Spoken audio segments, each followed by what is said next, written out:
Welcome everybody to the last day of our conference and the very last session. I feel like we're lucky that I get to say my favorite workshop for last, right? This is the Federal Partners Panel.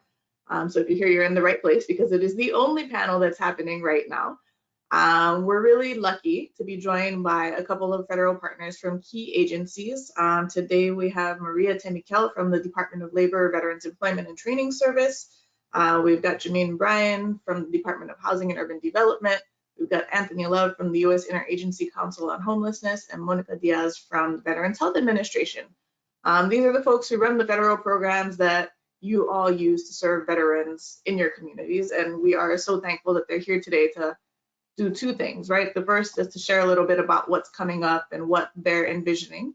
And the second is to answer your questions about what you're seeing in your communities, what your challenges are, and whatever is really on your mind as an audience member. So I am going to sit down and be quiet now, and I will let Maria kick us off and tell us a little bit more about HVRP and DOL vets.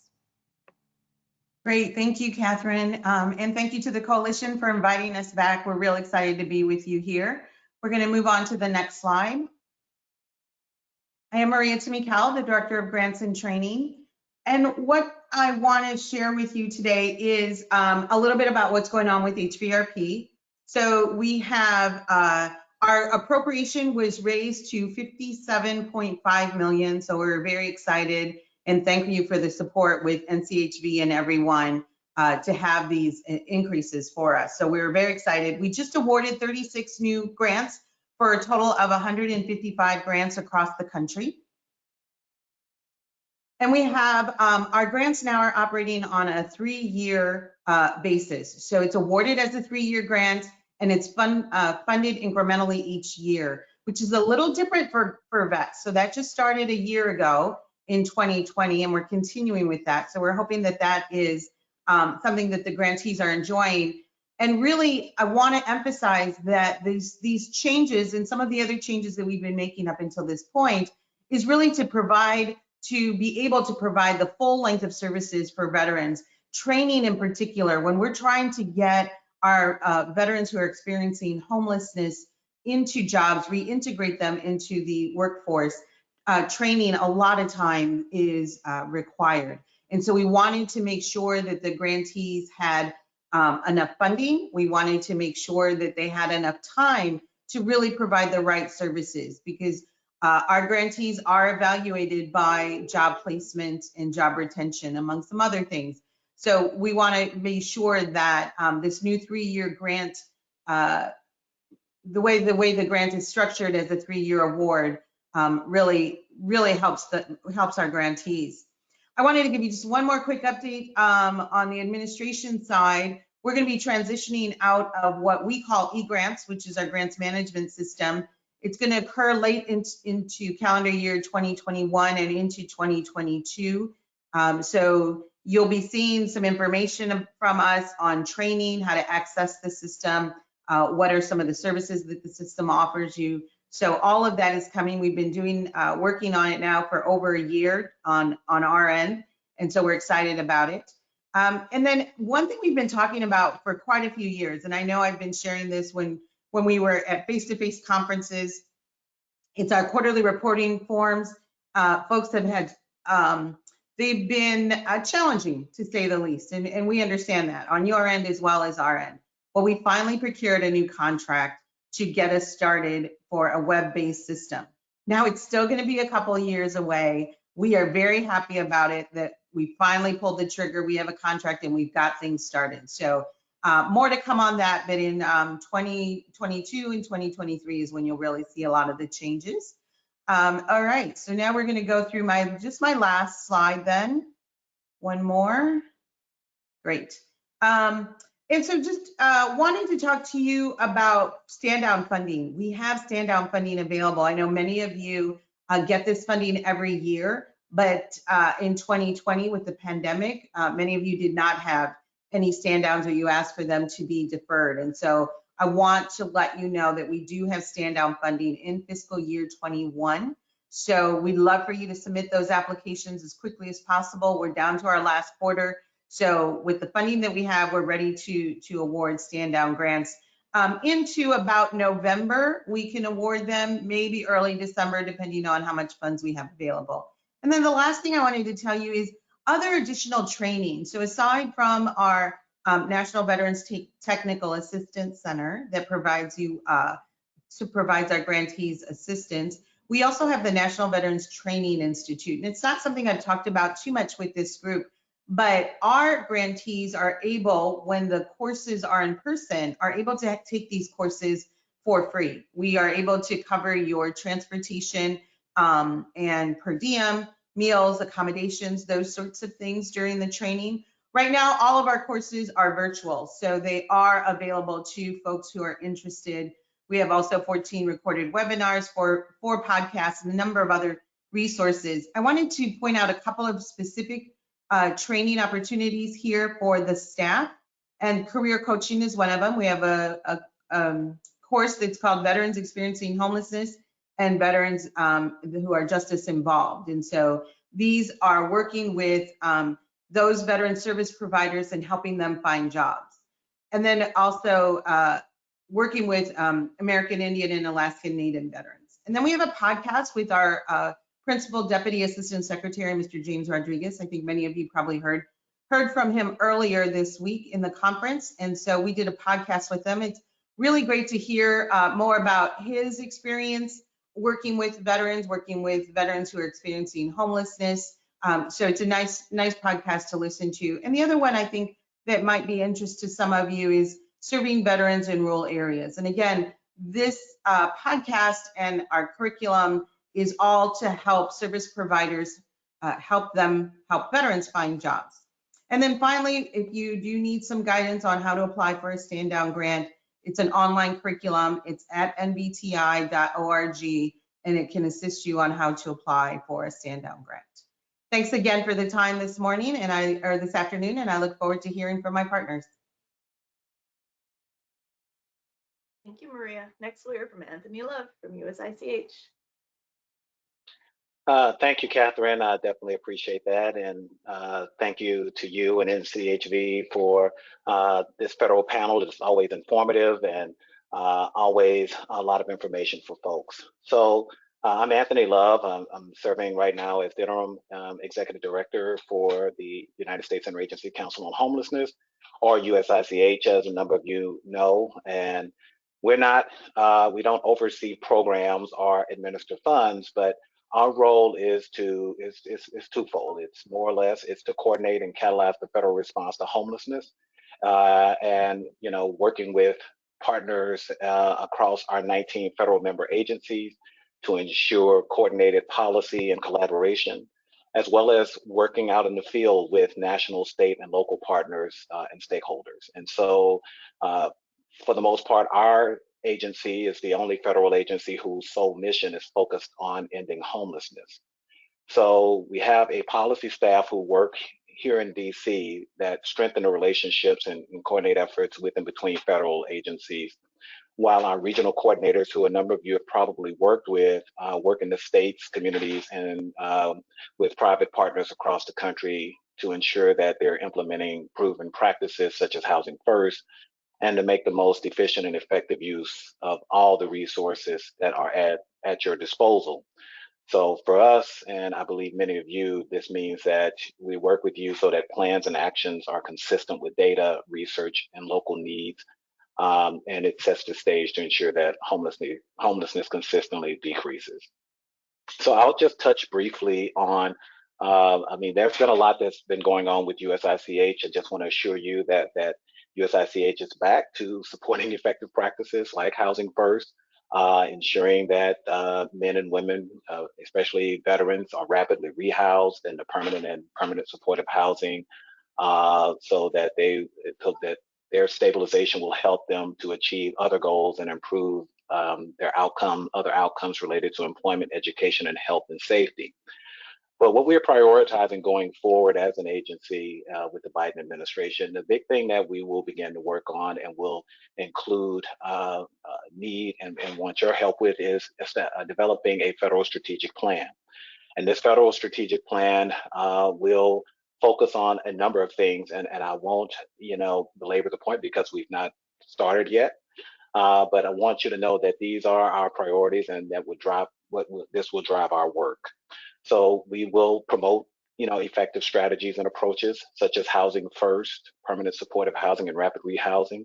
We will center racial equity throughout the plan, and that's going to, take a Herculean effort. And so the plan itself also will address inequities and elevate policy solutions for underserved communities that are overrepresented within the homelessness service system. This is critical because we know that years of data indicates that homelessness is disproportionately high among Black, Indigenous, Alaska Native, Pacific Islander, and Latinx people.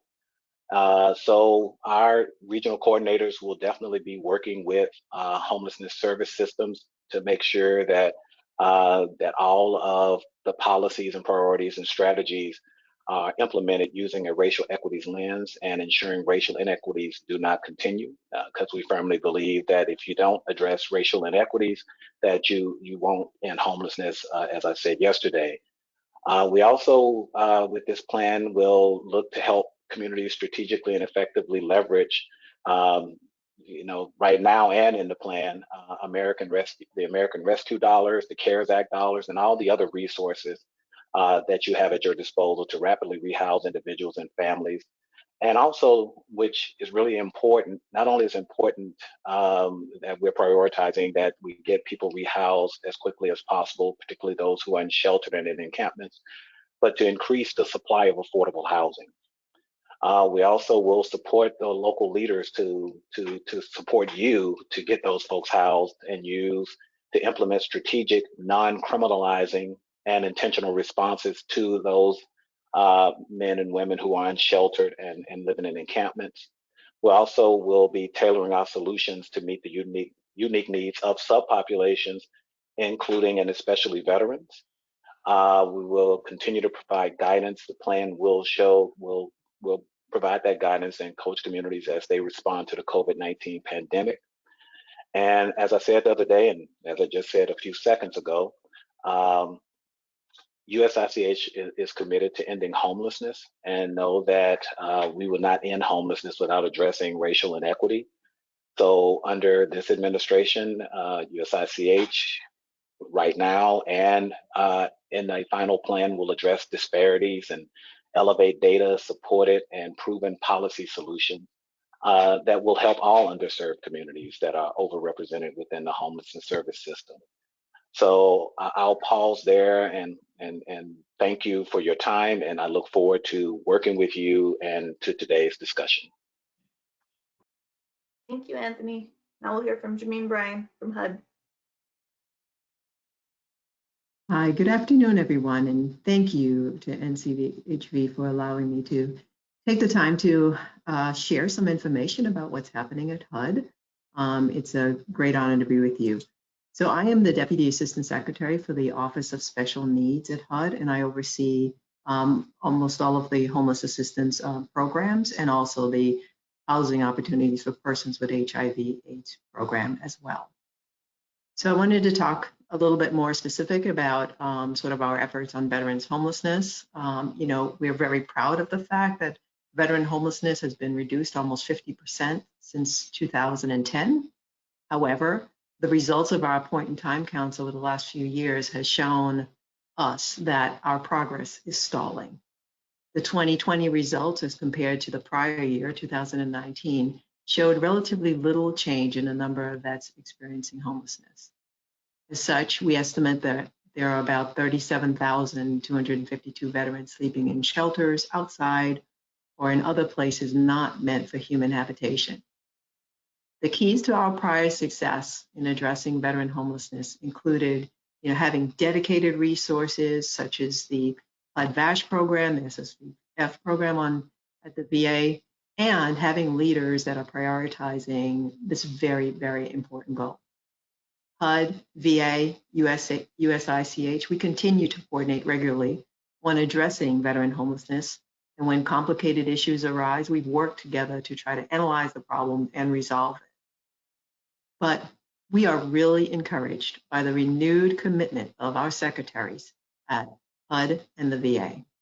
There was a joint statement issued earlier this year by the two secretaries They've charged our agencies to continue to work collaboratively to identify specific, measurable, new actions that is needed to continue to realize the reductions in veteran homelessness. We ultimately have the goal of ending veteran homelessness. They've asked us to center our work around evidence-based practices, which includes housing first. We're going to be looking to serve underserved veterans, ensuring quality supportive services. We have to work on increasing our supply and access to affordable housing, and really just coming at this as an all of government response. At HUD, we specifically have to work with our VAMCs and PHAs to improve overall utilization of VASH vouchers. There are well over 100,000 vouchers out there either being utilized or are available for utilization in the VASH program. So great opportunities remain in that particular program.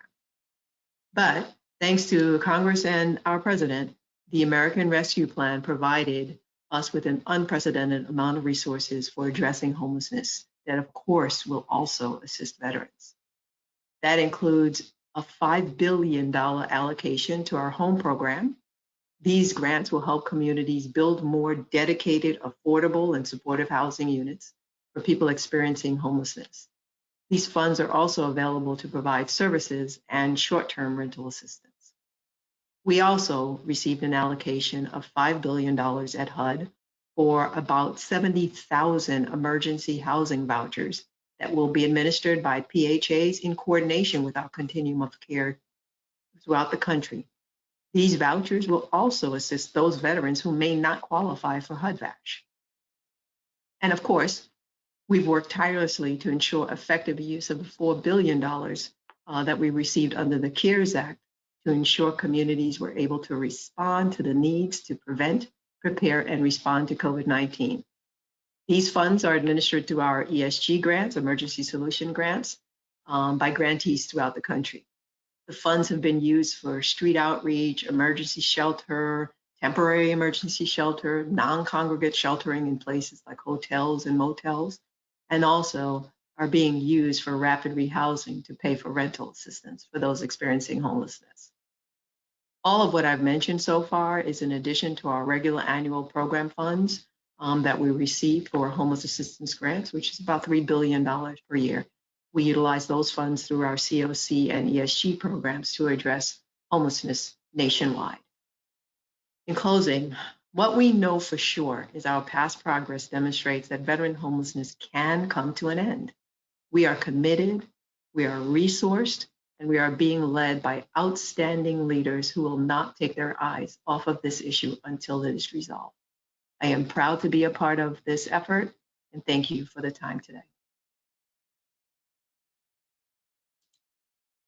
Thank you, Jameen. Last but not least, we will hear from Monica Diaz from VHA.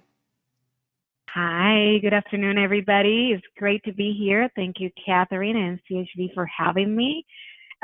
Great to see many of the panelists that we continue to work and collaborate together towards the end of ending veteran homelessness. So a couple of things that I want to share that has been taking place in the Homeless Program Office within the last fiscal year. As many of you all know, we have encountered an unprecedented year with a pandemic. And so that has taken a significant amount of effort within our Homeless Program Office, our response to the pandemic. And we're very grateful for the support received from Congress. The CARES Act provided us with a lot of resources, up over $900 million that were distributed between many of our programs. But more importantly, as well, is not the resources that we received, but the flexibility that the CARES Act did provide was significant. One thing that we as well incorporated within our program is an expansion of more of a hybrid model when it comes to the outreach level and effort that we do. And having that ability to do that in many of our programs now is certainly something that we will continue to do in homeless program, even when COVID ends, and there's going to be one day when that will happen. Is that what we're hoping? But it has been certainly a team effort, and I want to thank all the audience that is listening because many of you have been part of that effort as well. Today as well, we are receiving soon the ARP funding, which is $486 million allocated to the Homeless Program Office. We are very excited for that opportunity. This will allow us to continue to sustain and enhance some of the measures and interventions that we have implemented through the programs as well. And not only that, but looking into the future to making sure that we are helping decrease those numbers, like very well our representative and HUD stated, are stagnant, and we need to improve that. One of the things that is taking a lot of effort right now is the fact that we are joining forces like never before.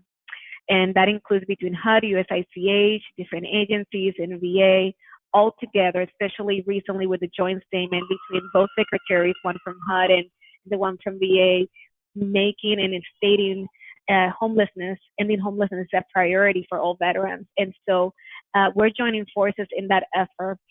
When we look at the PIT count, like it was earlier stated, our numbers, we have decreased homelessness for almost 50% within the last decade, 10 years. If you look at the last 4 years, even the numbers for all homeless people across the nation are coming up.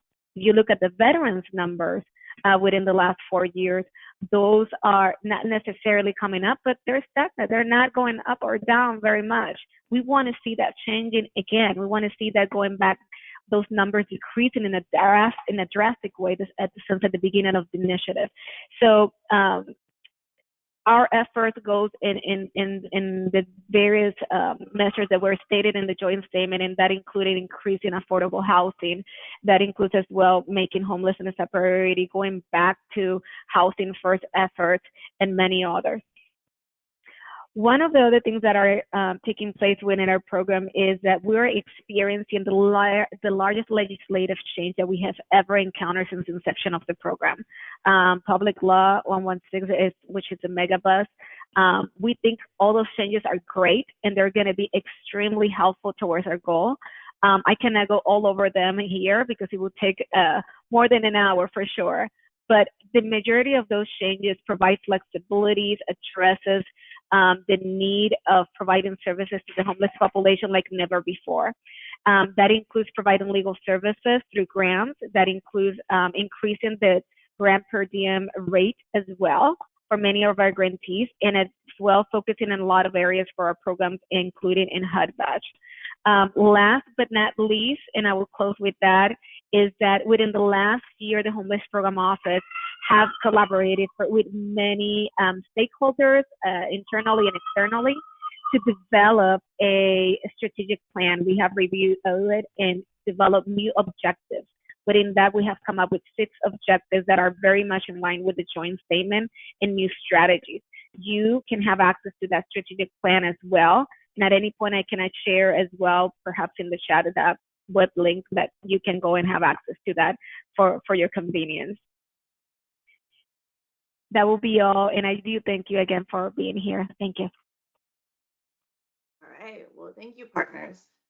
We do have our first question in the box, but before I read it, I do just want to let the audience know now is your time.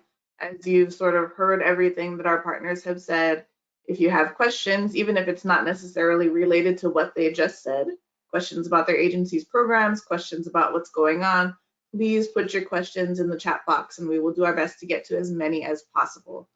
The first question here that was submitted is for Maria at the Department of Labor. It says, when the 3 programs merged into one under HVRP, and I think for context for the audience, this is HVRP, the Incarcerated Veterans Transition Program, and then the HVRP grant that was specific to women veterans, right? How did that affect implementation of the program with regard to catchment areas and award caps? Yeah, thanks for the question. So the beauty of the way the grants are being operated now is that you can apply for either, if you want to serve only incarcerated veterans, you can apply for 100% under that grant. If you want to only serve homeless female veterans or veterans with families, you can apply 100% for that grant. But what we have found through the years is 100% of both of those grants are very difficult to be successful. It's a difficult population, even more so after including dealing with the homeless issue. And so what we've allowed then is for the HVRP grant overall to be able to serve any of these populations. And so you may not be able to serve 100% formerly incarcerated veterans or 100% female veterans or veterans with families, but you'll be able to serve some of them. And then each of the applicants are able to identify their service delivery area, which is what I think they mean here by catchment area. So the proposal tells us what areas they want to serve. So they get to make that selection in their application.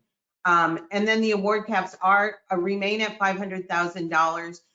It's been like that for only a couple of years. And we're finding that our grants are still adjusting, and they need to learn how to expend those funds in service of the veteran. So we're finding that in some cases, grantees, when we close out the grant after 3 years, they're returning, in some cases, a couple $100,000. And so we don't want that to happen. And so we are working with all our grantees to be sure that they can best spend this money on the veteran and making sure that they have the ability to serve all veterans of all these types. And so it's worked out very well, and we look forward to more success as years to come. Thank you. The next question is for Anthony, and I think this relates somewhat to the number of partners that you've got in USICH and kind of who plays the lead and how they work together. But the question says, has there been any thought on taking this current pairing of DOL VA HUD as a kind of power broker unit within the 19 current participating departments? Okay, I'm not sure if I fully understand it. It's the question about trying to develop more of a VA HUD DOL kind of paradigm, or? So I'm making vast assumptions here, and I'm just going to say yes. And I think in my mind, right, in the veteran space, it makes sense given those are really the three key players that have the funding, the resources, and the partnerships in place, at least for veterans, right? Maybe not as much for civilians, but I don't know if there's been any thought to ways to kind of enhance the partnerships or, you know. Right. So yeah, so we are in the process, and we've continued some of our work groups that we've developed over the years. One work group that we do have, it does include HUD and VA around veterans homelessness, the strategic decision coordination team. A lot of it is around veteran issues, veteran homelessness, mostly around housing and so forth. But definitely, I think there have been conversations with DOL in terms of how they would be part of that work group to address the employment piece. And we also look at other ones in terms of, I know there's work with HUD and HHS, as well as considering what role can HHS play for those veterans who may not qualify for VA healthcare. So yeah, so the short answer to your question is yes. We definitely look at those relationships and pulling from our federal agencies and what ways they can work to help veterans. We're also having conversations with USDA in terms of what role can they play, not only with veteran food insecurity, but also veterans in rural areas with their housing programs. But that's yet to come. Thank you. Our next question is not addressed to anyone in particular, so I think this is open for everyone. It says, we're concerned with aging and high acuity veterans in permanent supportive housing who cannot retain housing without a higher level of services. VASH case management is not sufficient for the complex physical, mental, and behavioral health needs of these veterans. California will soon launch pilots for increased services. What is the VA thinking about for aging and vulnerable veterans? Hi, certainly that is even part of, I agree, there is a specific need for the aging population. If we look at the data for just for the veteran population in itself, we just recently, when we did the strategic planning, we could see that our population internally, the one that we're currently serving, at least for the data, they're aging rapidly. So it is a need. It is something that certainly we have determined that we need to focus. Part of our strategic plan includes one of the objectives is to focus in the highly acuity population, and that includes the aging population, which is one of that requires more services. We are looking into new initiatives to address that as well, even in collaboration with HUD. HUD Vision itself just recently, it was actually yesterday when I was reviewing this, we are working closely with geriatric office in VA, us and geriatrics, establishing new initiatives where we can partner together to really expand the services that we're providing in HUD-VASH with the services that we provide in geriatrics as well. And this is something very exciting. We have been working for this now for a little while, and we're going to establish certain pilots across the country to see the progress for this initiative in itself.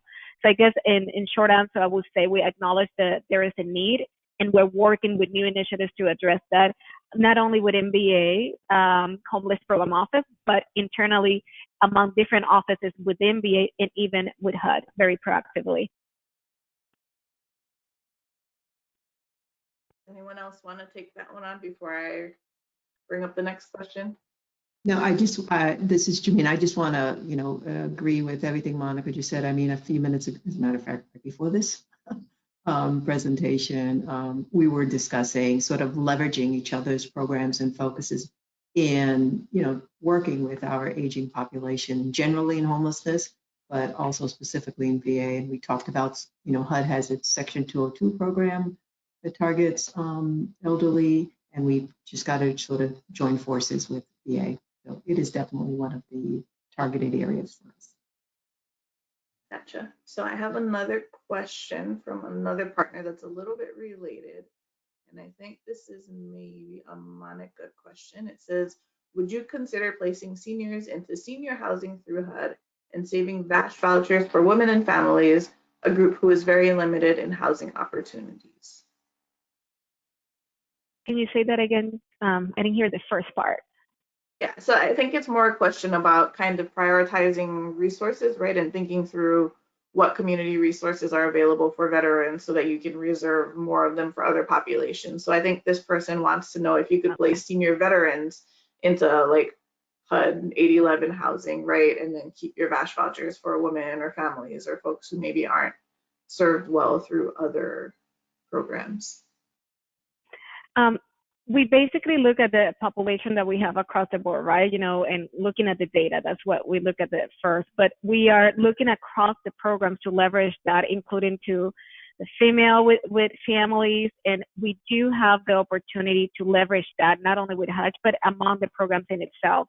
So what I would say is we're looking at those opportunities, but not only within HUD only, and we're looking at as well where the demographics is showing us that there is a need to amplify that.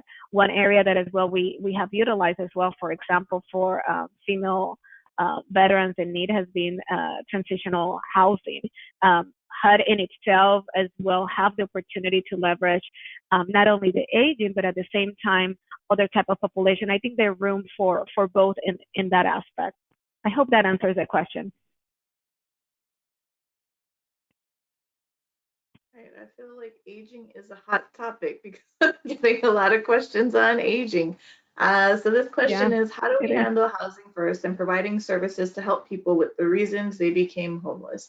We can place people in homes, but if we do not deal with the, hold on, that wasn't the question I meant to read, but I'm going to read that one anyway because I think I skipped over the aging question. But so they say we can place people in homes, but if we do not deal with the reasons they became homeless or acknowledge their mental health, we are not helping them or ending homelessness, but rather creating an endless cycle of people coming through programs. So the notion behind housing first is not housing only. So the idea is to, it is very difficult, at least from my 20 plus years of experience, and looking at various models and so forth in terms of what works and what does not work.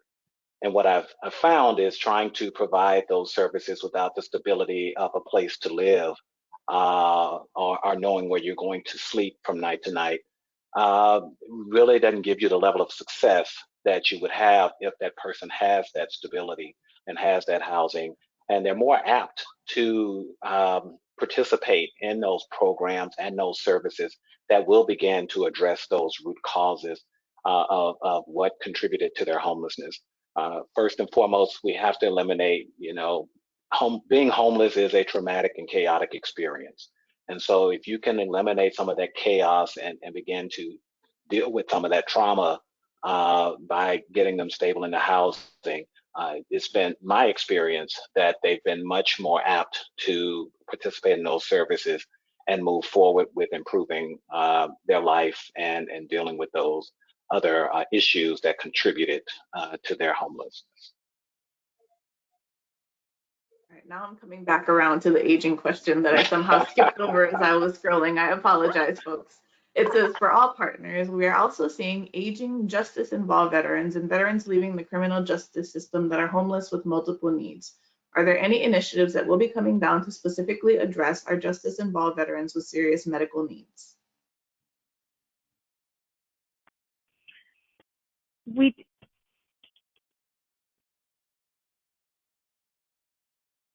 Can you hear me? Okay, good. We do look at the veteran justice population, and again, aging, I want to acknowledge as well, is the top of the subject of our conversation internally as well within VA, because the data is showing that. We're looking right now with the ARP funding. There has been a lot of conversation, what we can do in terms of new initiatives for the aging population, and that includes as well expanding services in any way we can, where it's not only for the veteran justice program or veterans that has encounter the justice system, but across the board, because really the need is even across the board, that we can utilize the funding as well to expand the possibilities for other initiatives for the aging population. At this moment, we are looking on the HUD-VASH side, but I do recognize there is an immediate need when it comes to VJP. That said, they partner very closely with HUD-VASH, so that when in other programs, including SSDF and GPD and many others. So when there's a need included on the VJP side with the housing placement, and this is an aging veteran, we try to accommodate according to the appropriate need among the different programs.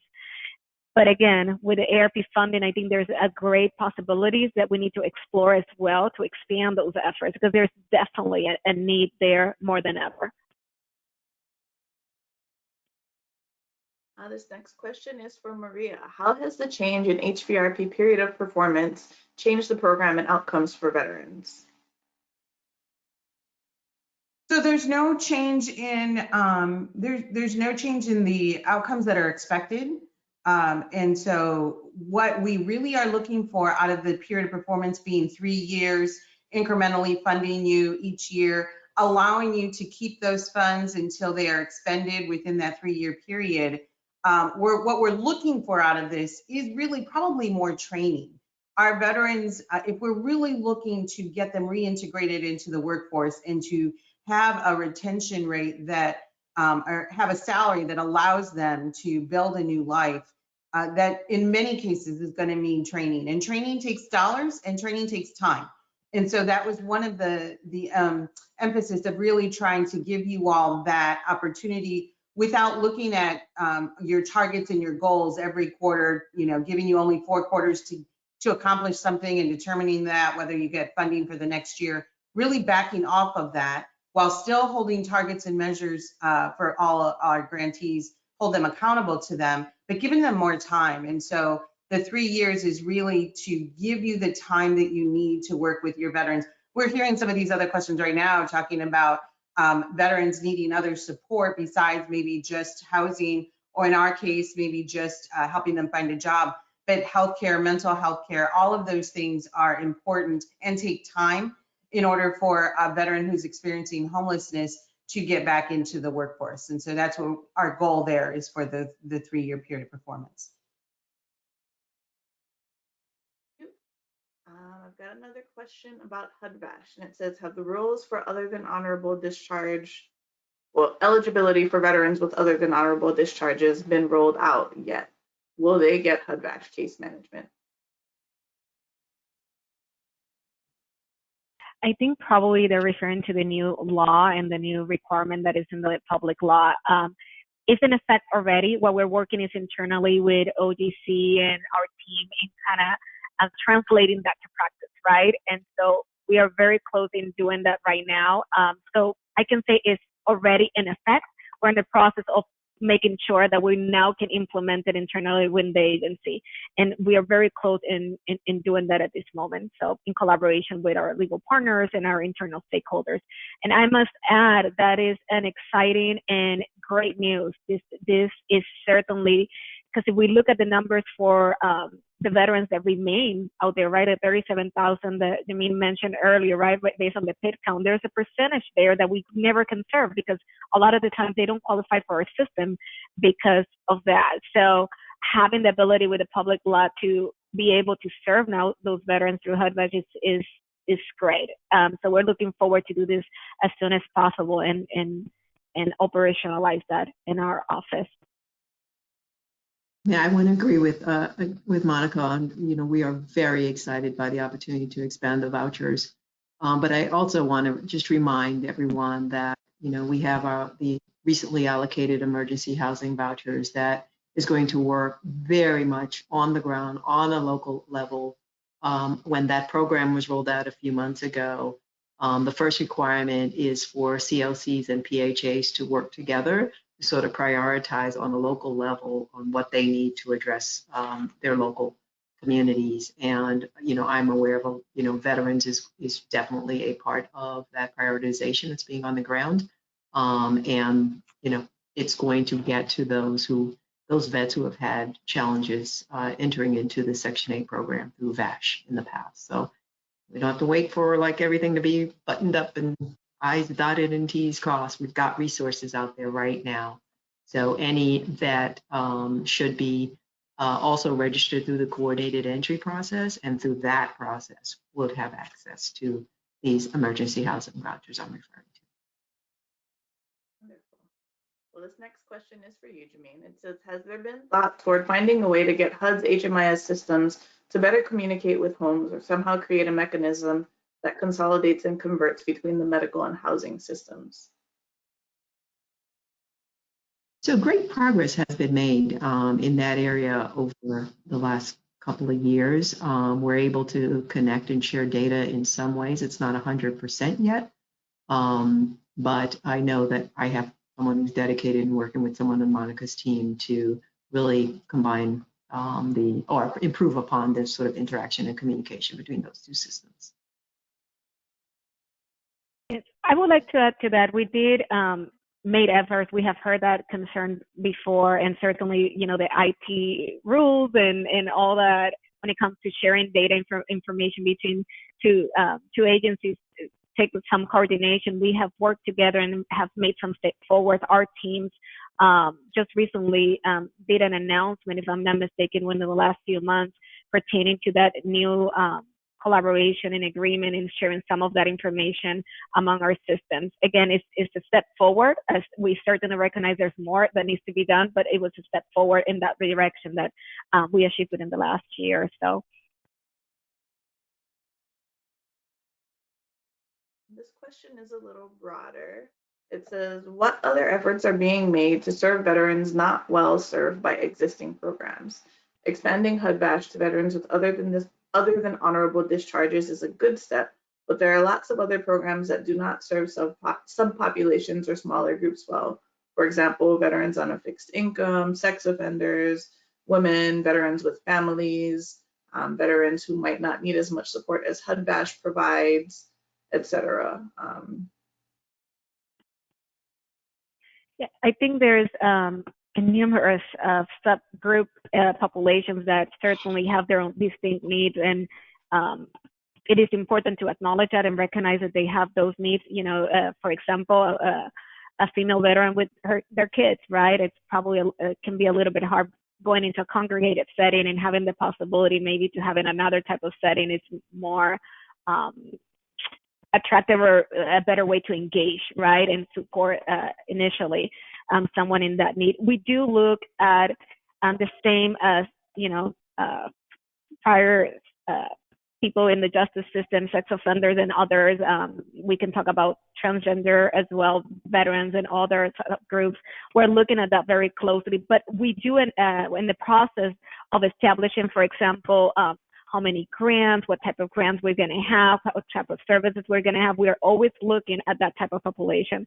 Recently, we did a CARES fund, and we did provided non-congregate capital grant for non-congregative setting. That is an area that a lot of the times, for example, females with their families, right, their kids and their children do tend to prefer many times, including other subgroups that were mentioned here.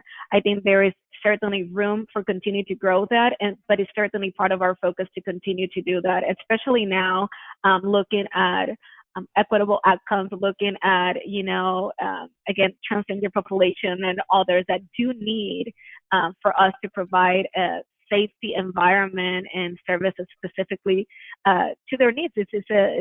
Sometimes our subgroup population need some modification and adjustment in terms of what we're offering that is not necessary to the general population. And I also think that, we're making more of an effort to engage those programs and entities that usually don't work in the homeless space, but work with those particular populations, to have them to consider that, although individuals are homeless, but they still need your support and your help. So having those conversations in terms of how we can engage them. As you know, with some of the populations that you mentioned, you're going up against local and state laws that make it incredibly difficult. So you have to find creative ways, alternative ways to make that happen. And so we can't, one of the things we're trying to look at is not just the things that we've always looked at and we've always done, because it is a very difficult and different thing. But also too, you have, I think Monica mentioned some of this American Rescue Plan money to really kind of broaden that and be able to help folks and try to reimagine how we provide services to those individuals. And I would add that at the Department of Labor, we have two websites that might help you out. Benefits.gov, and it's actually a website that collects information across government that provides connections to any kind of services that you might need. And so it's called benefits.gov, and you can go in and you can answer a few questions looking for a particular location, a particular need. So if you're really looking for services right away, that might be a way to find some support. And then the other one is the careeronestop.org. That site, the public workforce system. So in helping folks find jobs, well, if they're not eligible through HVRP, or there may not be an HVRP grant in your area, there certainly will be the public workforce system. So both of those sites, benefits.gov and careeronestop.org, are both websites that I think can get you to some services that are available to all residents. So this next question is for Jameen. It relates to the ARP home funding. And I think this person is wondering more about how some of that funding could be tied to decongregating, a GPD facility, for example, where GPD just put out their NOFO, and I don't think that they've awarded anything yet, but there were some constraints, I think, on the funding that made it tough for certain providers to use those funds and that opportunity. And so I think they're sort of wondering about when guidance will come out, and when it does come out, like, will they be able to pair funding with a future capital grant, or how that might work.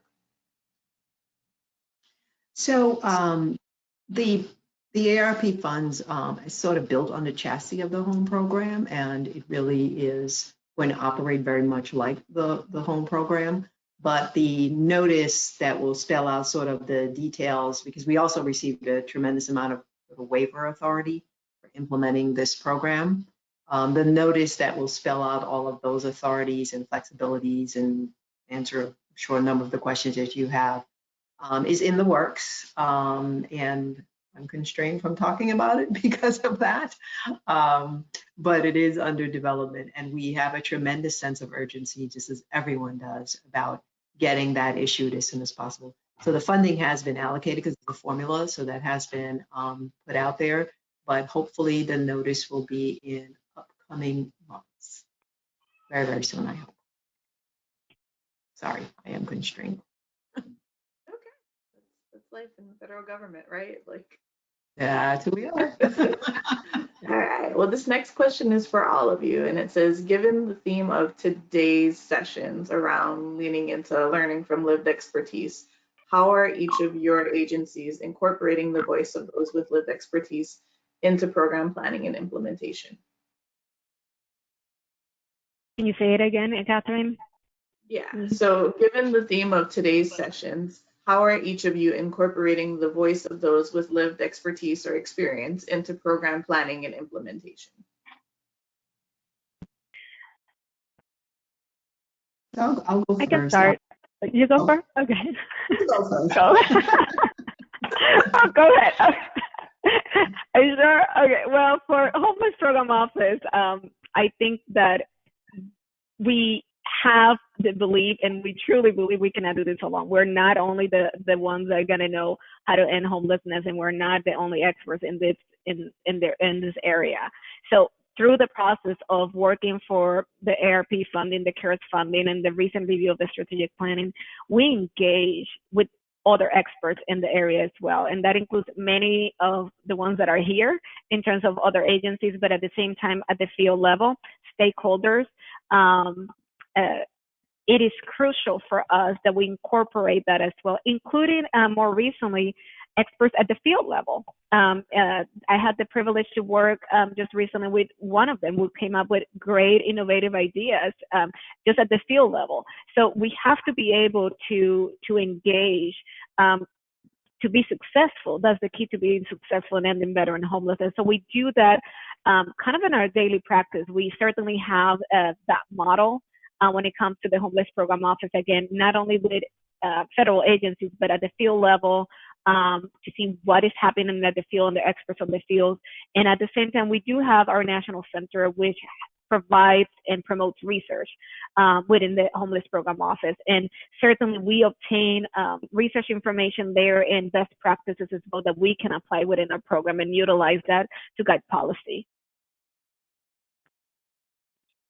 So at HUD, and more specifically in our homeless assistance grants program, I mean, we are a huge advocate and have been for a while to ensuring people with lived experiences are embedded in decision-making, program implementation.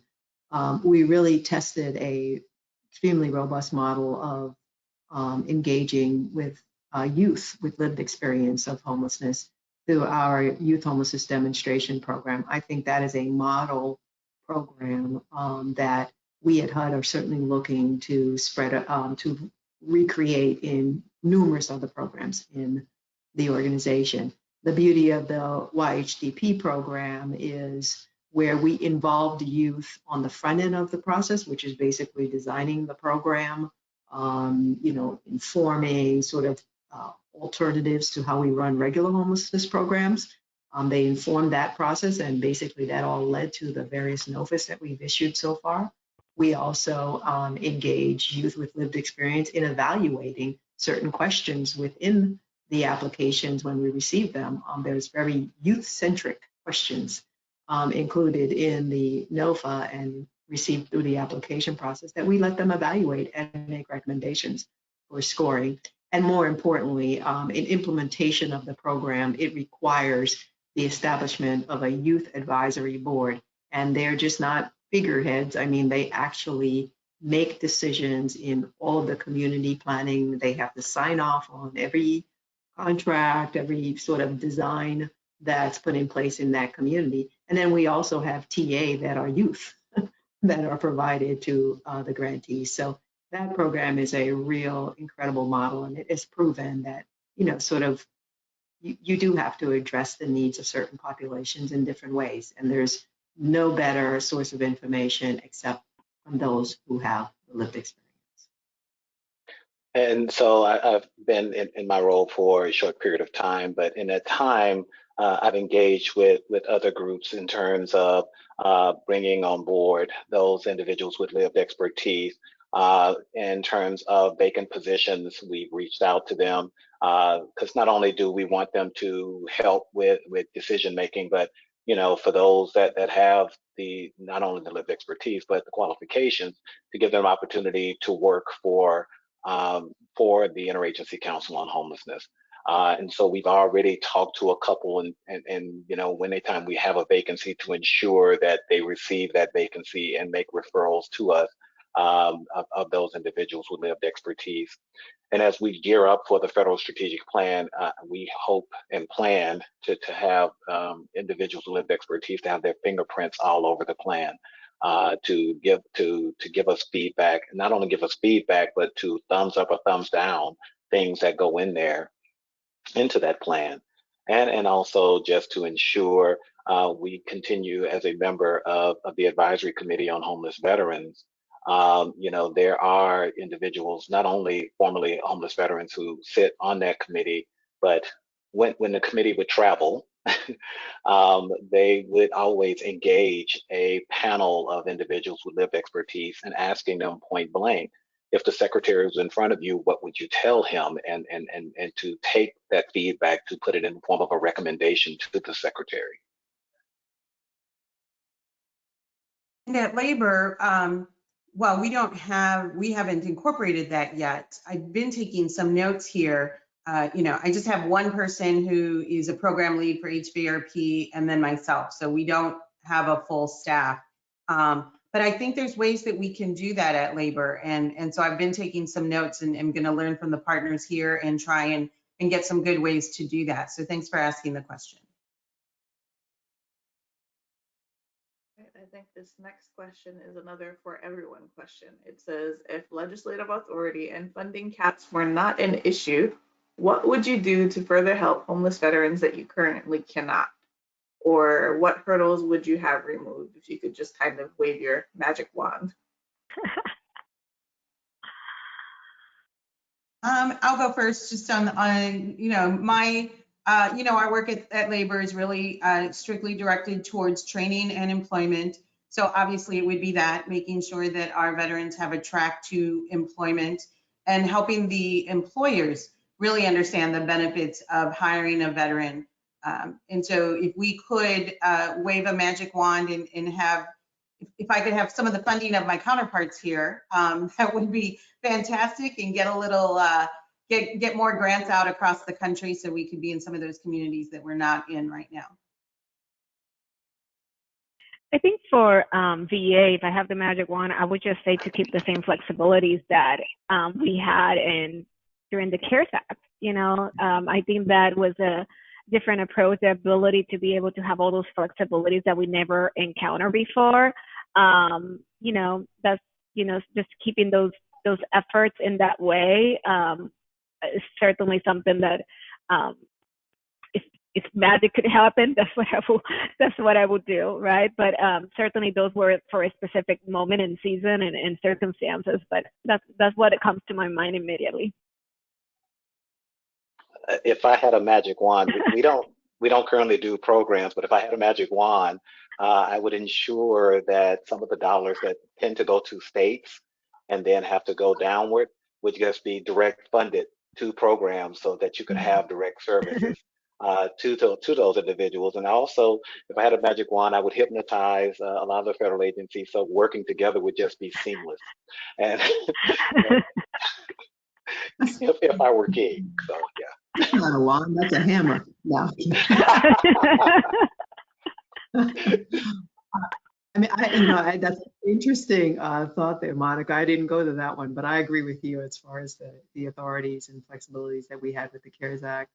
I mean, I don't know that this is sort of a money cap issue, but we really have an affordable housing crisis in this country. I mean, it's the bottom. We can, you know, we really believe in housing first, and it is, you know, fundamental and foundational to helping individuals and families, you know, meet every other hope in their lives that they may have, or every other need that they may have for health, for education, for safety, everything. Housing is just it. And I think in a lot of communities where we see the greatest homelessness problems, especially unsheltered homelessness problems, we also have an affordable housing. I hesitate to even use that word affordable because it's like become like unbelievable salaries even qualify under it. But I think like your deeply affordable housing or low to extremely low income persons. I think we have a real problem there. And if I could wave a wand, there'd be buildings coming up out of the ground as we speak. I like that, and that's actually a good lead into the next question. And I'm going to interpret this question. So for the person who asked this, if I got it wrong, please chat us back and I will try to make it right. So they say GPD can help provide stability and provide structure for people to seek help. Stability in housing that is not affordable creates a cycle of homelessness. We're seeing an increase in participants that are housed and choose not to seek employment because they are seemingly stable. So I'm guessing this person is a HVRP grantee and is potentially like threading the needle between like prevention or recently housed clients and unhoused clients. And then they talk a little bit about how maybe communication and structure could be improved between SSVF, BASH, and HVRP. So if any of you have any ideas on ways to improve that communication, I think we'd like to hear that. Well, I'll start first. So here's some good news. In 2019, the let's see, I'm trying to remember the name of the act, but there was an act that was passed that specifically identified HUD-BASH, SSVF, Native American HUD-BASH, and there's another Native American program that is escaping me right now. But in the act, it specifically stated that if there were veterans in those programs, that they would be eligible for HVRP services. So many of you have been with HVRP a long time, and we've had this requirement of you had to be homeless at the time of enrollment. That no longer exists. We were able to work with Congress to extend the eligibility to folks that were either specifically listed in those programs or were at risk of homelessness within 60 days. And so we are very excited about that. And that was to capture those folks that kind of slipped through the cracks of they just got service and they just got a permanent housing through one of the other grant programs.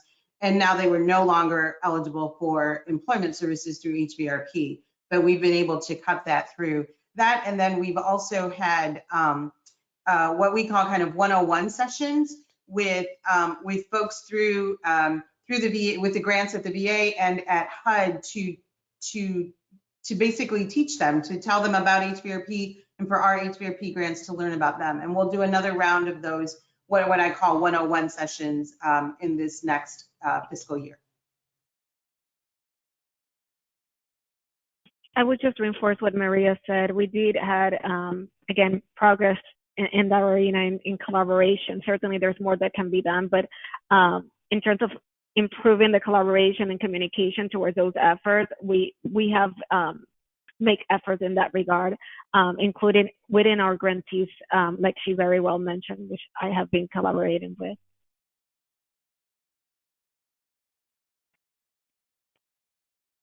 Wonderful. So this next question is a question for everyone. And it says, how are each of your agencies planning on incorporating a racial equity lens into program design, decision-making, and operations? I can start there. I love this question, so thanks for asking that. I think that is extremely important, and I failed to mention at the beginning, an introduction, one of the objectives on the strategic planning for the Homeless Program Office, a new one, is just to have equitable services for all our homeless veterans. These happen very organically within our program. We created a new work group at a national level. We're expecting to launch a new initiative within the summer pertaining to these efforts. And some of the steps that we're going to take forward is, one, doing a comprehensive assessment across the board for homeless programs, identifying the gaps. That's number one. Number two, then act upon those outcomes and the information that we obtain and review. And we want to review our policies, making sure that those policies are promoting equitable services among our programs. And we're incorporating as well the concept of education across the board, okay, for our staff, in terms of equity, inclusion, in how we need to run the programs in that way and provide the services in that way. And at the same time, making sure that the services that the veterans are receiving are equitable and at the same time all inclusive, and we're seeing progress in that. We are as well finalizing the launching and the creation of a new dashboard that actually will have specific data pertaining to race across the program. And it's going to be as well a data that we can look like the medical center, so we can actually target efforts, right, in addressing the needs that we are observing. So I am just very excited about the possibilities that we have to improve this. There is a need for that. I think we all are on board on the fact that this is something that we have to pay more attention to. So VA, from the secretary's level to the program level, we are very focused on making sure that we provide equitable services to all the veterans. So there's a significant amount of effort in the homeless program office for this, and you will see more when the initiative gets officially launched in the summer. So we at USICH, have made a commitment to prioritizing and centering racial equity. The agency itself, before I got there, had already started the process of beginning the exercise of doing an assessment of the agency in terms of the work that we do, getting staff fully trained in terms of understanding kind of the racial history of this country and some of the racial history of laws that have caused some of the disparities and inequities that we currently face today, and some of the systemic issues that still kind of haunt us as we speak. And so I've been there for a couple of months. We began the process again. Some say, well, maybe we need to take a refresher. And it's like, no, we're going to take it all over again. Because a lot happens when folks are, a year or two separated from something, and it is not an everyday thing. It's very easy to go back to status quo. So we're going to get away from status quo, and we're going to go back through the process, because in order to help others, we, have to, understand ourselves so we can address our own implicit biases and so forth and so on. And then we're also going to begin amplifying the message of racial equity. Our regional coordinators will begin to work with communities to turn to how they can assess their policies and their programs, and how they can begin to center racial equity in how they serve their particular clients. But it starts with us making sure that we are beginning to, look inside of ourselves and begin to address our own biases. So in our homelessness programs, we actually started trying to begin addressing sort of the inequities in the homelessness system for Black, Indigenous people of color. So, we started it a couple of years by including consideration in the scoring of our NOFO for the Continuum of Care program. We've dedicated a tremendous amount of TA resources towards this issue to help communities know how to conduct assessments of their programs and how they implement their programs in addressing homelessness. If you go on the HUDexchange.com, you'll see a tremendous amount of information on that. We also created a tool that would help communities load their homelessness data into this tool, and it would basically organize the information in such a way that they can see where their areas of opportunity are. I think the implementation of the CARES Act funding to address COVID also provided us a huge opportunity to really just keep hammering in sort of racial equity considerations in how programs are funded, people are assessed, and folks are addressed to help them end their homelessness. So I don't think you'll see, 8 out of 10 materials that we have issued, and it's over 200 technical assistant materials on our website. 8 out of 10 of them have racial equity considerations in everything that we are providing, all information that we're providing. We even have a racial equity series that's very specific to COVID-19 response, vaccine distribution. That's an area where the inequities are really playing out on a nationwide level. So all of our materials on vaccine and vaccine distribution for homelessness is also, produced and presented through the lens of racial equity. So a lot has been done, but we got a long way to go. There's no question about it, and we will continue.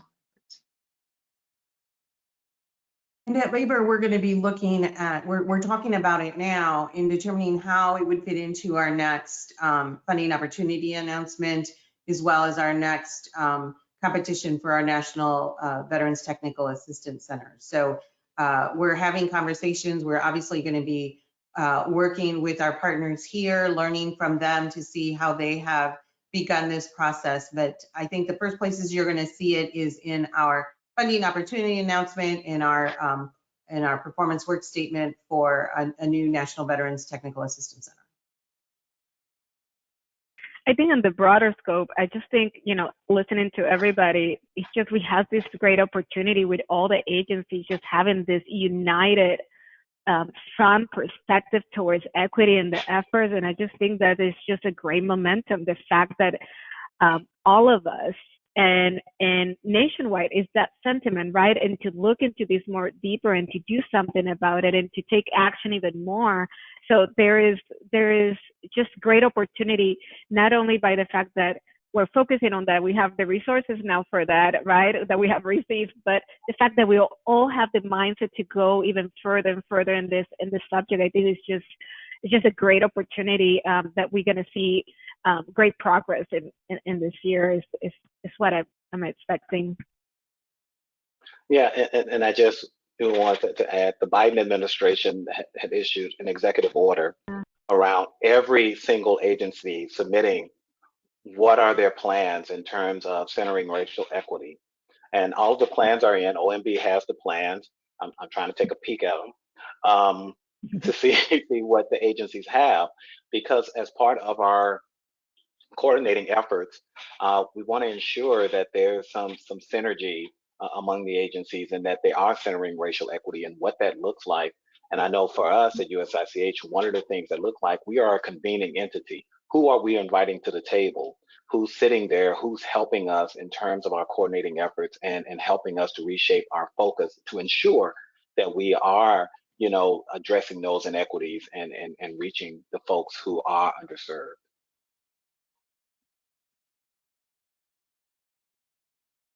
Right. The next question says, is there any discussion or planning around affordable housing for veterans with criminal backgrounds, specifically those who are convicted of a sex crime? They face significant challenges when working this population and housing options are limited.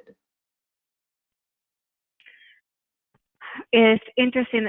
Thank you for the question. I think that's an important question. We just recently, when we were doing the ARP spend plan, that was part of the discussion, that specific subject.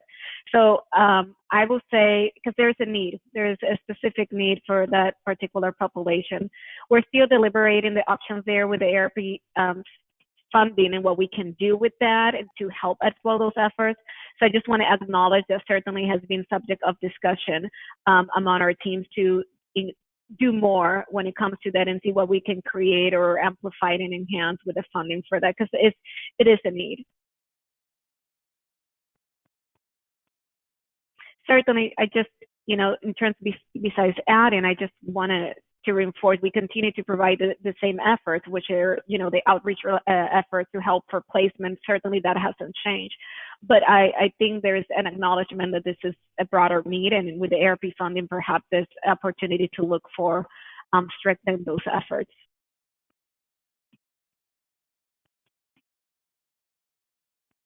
Next question says, can VA and HUD get together and find a resolution after all these years of the mistiming of HUD bash appropriations, where VA is funded for HUD's vouchers the next year? This has to make advance appropriations difficult for the program too. You want to go first, I mean? I kind of missed the beginning of it, but I heard towards the end of it that it's a good question. Yeah. You go ahead first. I'm sure I'll pick up on it. You can repeat it, Catherine. So if you so the question was, can VA and HUD get together and find a resolution after all these years of the mistiming of HUD bash appropriations, where VA is funded for HUD's vouchers the next year? Is basically the crux of the question. It's a cycle of the budget, HUD budget in our so when HUD gets the funding, right, for the vouchers, we don't necessarily get the same allocation on the case management side. It's certainly something that has been shared already. So we will continue, for the VA side, we will continue to share that as well. In terms, I think it's been shared as well on the congressional side, but we will continue to share that with the appropriators.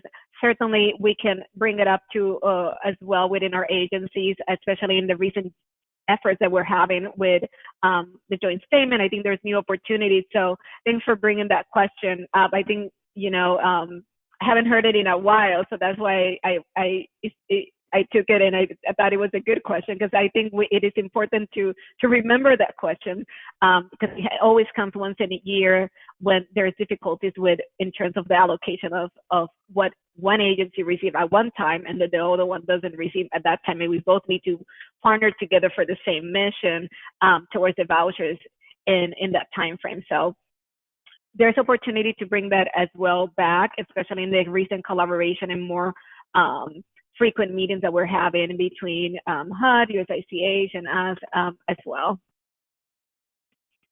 I do think it might be one of those things that falls under the magic wand. I know. I know, and we didn't mention that, but yes, I know. Yeah. So there obviously our partnership could probably work on trying to align a little bit better. I just wanted to go back to the previous question on reentry, and I was trying to look that up. Just for awareness, our secretary issued a memo to public housing authorities, continuum of cares, multifamily owners, and all HUD grantees, really setting forth her priority regarding reentry and the use of criminal records in allowing access to our programs from those who may have a criminal. She's really just sort of committing to developing additional tools and guidances for all of the landlords and property owners about applicant screening and tenant selection. She made a commitment to reviewing our policies and regulations that may be limiting access to housing amongst people with criminal conviction histories. And she's just really sort of regauging and drawing our attention to looking for opportunities to make sure that criminal history is not an impediment to access to our housing. So that should be on our website at the HUD Exchange, and it literally went out on June 23rd, 2 days ago. That's actually really good news. Mm-hmm. Thank you. Definitely. All right, this next question is for Anthony, and this asker wants to know, well, this questioner asker, I don't know what to call it. This person wants to know if you believe USICH is sufficiently funded and if you feel like its scope is properly defined. As for the scope, yes, I think it is properly defined, properly funded. Yes, the magic wand would be a great item now.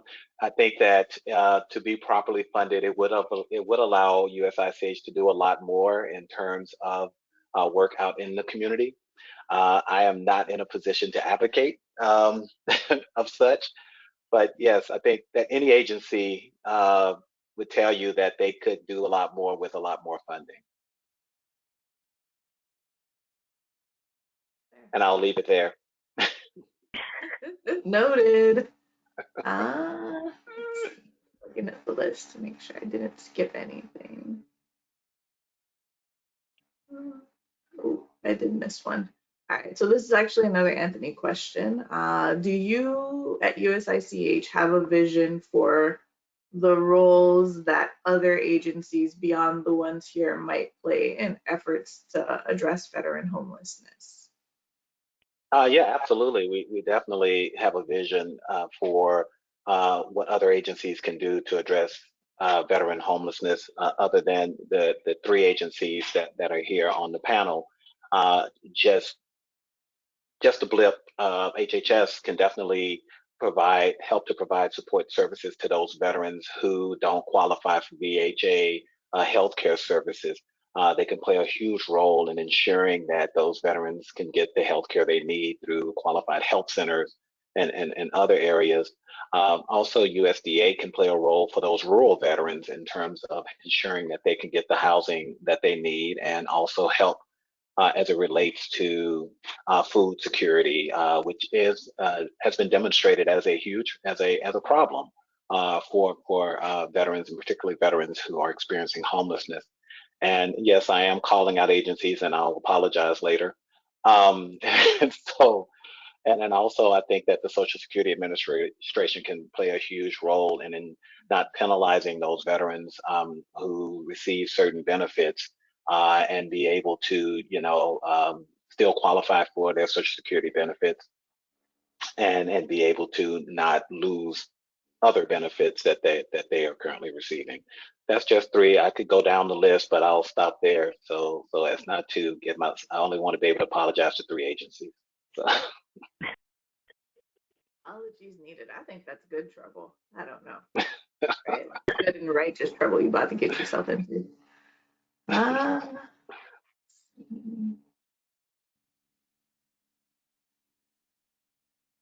During COVID, childcare has become a front and center issue, whether in programs or while trying to access employment services and beyond.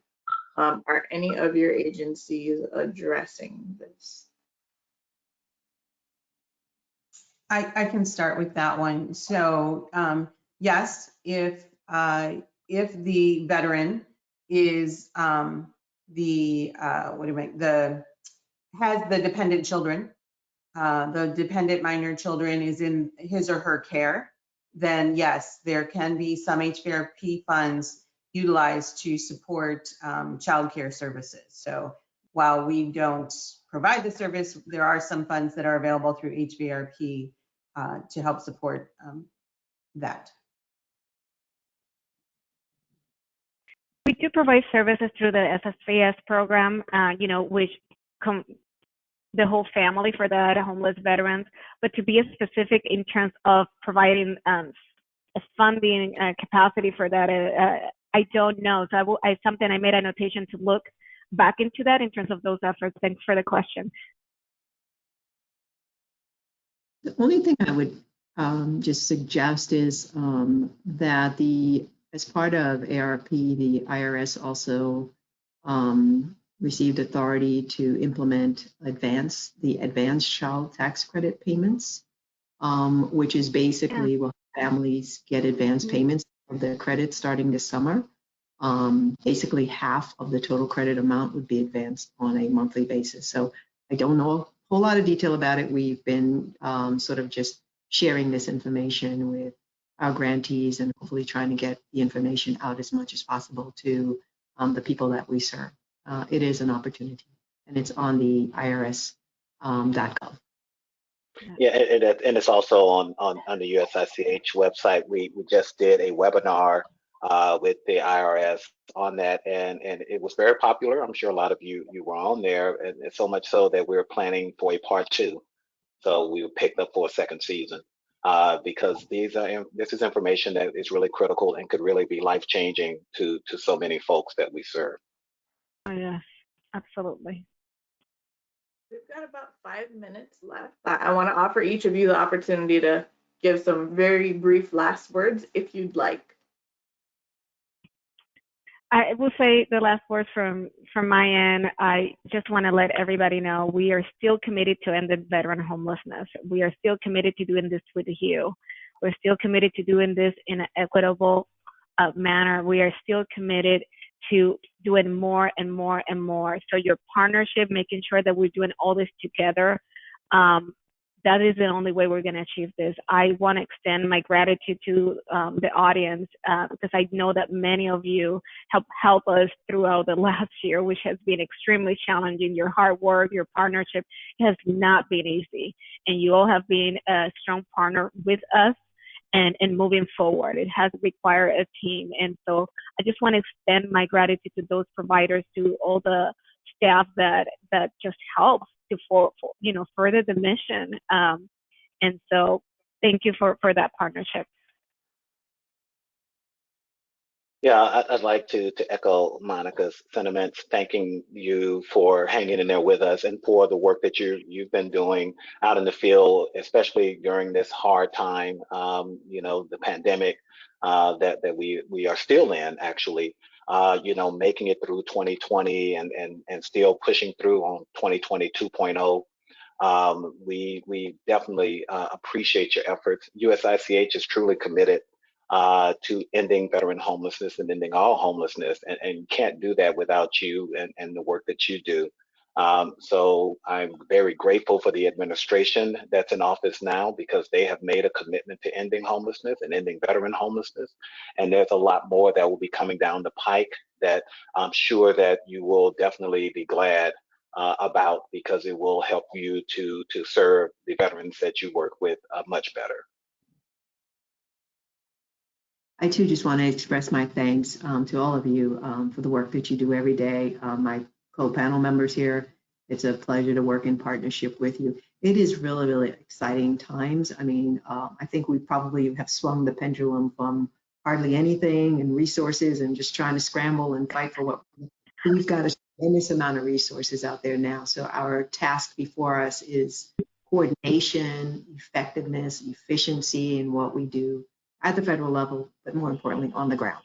So I look forward to doing my part and working with all of you to just try to make sure that we can get as close to ending homelessness as possible.